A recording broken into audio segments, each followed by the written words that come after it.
जिंदाबाद जिंदाबाद, हमारी मांगे जिंदाबाद जिंदाबाद जिंदाबाद, हमारी एकता जिंदाबाद। जिंदाबाद जिंदाबाद।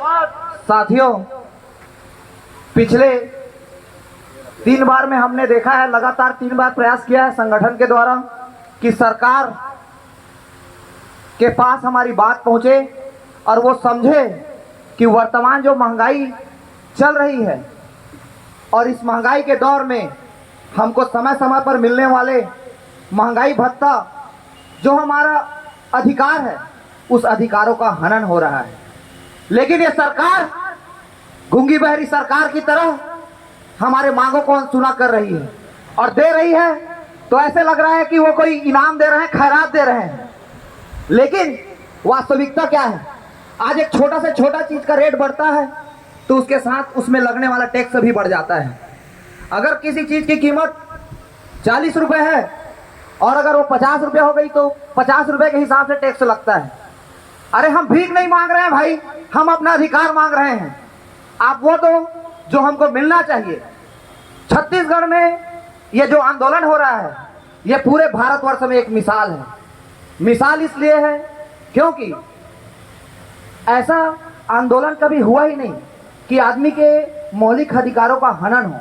यहाँ तो हनन किया जा रहा है। महंगाई भत्ता हर प्रदेश में अलग अलग चल रहा है। केंद्र लगातार महंगाई भत्ता बढ़ा रही है और हमारे यहाँ महंगाई भत्ता के नाम पे छोटे छोटे रेवड़ियाँ बांटी जा रही है। क्या ये सरकार नहीं जानती कि ये महंगाई इतनी बढ़ चुकी है कि इसकी कितनी आवश्यकता है? आज यहाँ इस संगठन की खूबसूरती देखिए कि यहाँ इतने सारे विभाग है जिनका नाम लेना चालू करूं तो आधा घंटा लगेगा। तो ये आप लोगों की भीड़ के लिए मैं एक बार चाहता हूं कि जोरदार ताली अपने लिए बजाइए कि आप संघर्षों के लिए उसमें लिखे जाएंगे कि आज इतने सारे साथी मिलकर अपने संघर्ष के लिए एकजुट हो रहे हैं और ये सरकार को झुकाने के लिए आप सक्षम हैं। लगातार इनके द्वारा हमारी मांगों को सहानुभूतिपूर्वक सुनने के बजाय हमारे ऊपर दमनात्मक कार्रवाई किया जा रहा है। ऐसा कार्रवाई किया जा रहा है जैसे लग रहा है कि आपातकाल लगने वाला है। बड़े बड़े बटालियन फोर्स लगाए जा रहे हैं, डीएसपी बढ़ाए जा रहे हैं और हर जगह कड़ाई किया जा रहा है। शासन के द्वारा ऐसे ऐसे आदेश निकाले जा रहे हैं, ऐसे लग रहा है कि हम लोग कोई ऐसा गलत काम कर रहे हैं अपना अधिकार मांगकर कि हमको दबा लेंगे। जैसे कोई बाहुबली रहता है, देखे हैं बाहुबली लोग आते हैं किसी इलाके में और चमका के चले जाते हैं। तो ये सरकार हमारे कर्मचारियों का हक अधिकार, अरे भाई हम भी मेहनत करते हैं, हम अपना मेहनताना मांग रहे हैं। जो मेहनत करते हैं उनके साथ मिलने वाला महंगाई भत्ता मांग रहे हैं, हम भीख नहीं मांग रहे हैं। मैं बार बार बोलता हूं कि ये जो सरकार है उसको लग रहा है कि ये शासन के खिलाफ आंदोलन जो कर रहे हैं इससे वो सरकार को बैकफुट पर लाएंगे तो वो दमनात्मक कार्यवाही करेगी तो हम झुक जाएंगे।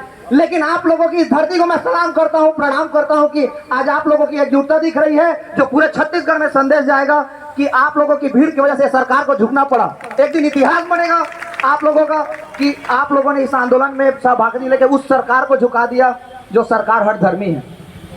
यहाँ पे सिर्फ पैसे की बात नहीं है, एक संघर्ष की बात है कि 80 संगठन मिलकर संघर्ष करता है और ये सरकार कुछ चाटुकार लोग को बुलाती है अपने पास और ये मैसेज देना चाहती है छत्तीसगढ़ में कि मैंने तो आपका मांग मान लिया, आप 1% के लिए लड़ रहे हो। अरे 1% के लिए हम अपने आत्मसम्मान के लिए लड़ रहे हैं। ये लड़ाई आत्मसम्मान की है। ये प्रथा चालू ना हो कि जो आने वाली सरकार रहे वो इस प्रकार की दमन करके लगातार महंगाई भत्ता रोके।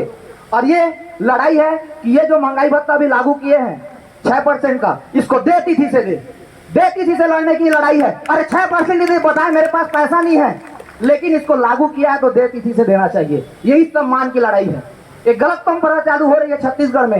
ये ऐसी परंपरा जो अगर एक बार चालू हो गई तो यहाँ आने वाली हर सरकार उसका पालन करेगी और लगातार अधिकारी और कर्मचारी ऊपर दबाव बनाया जाएगा।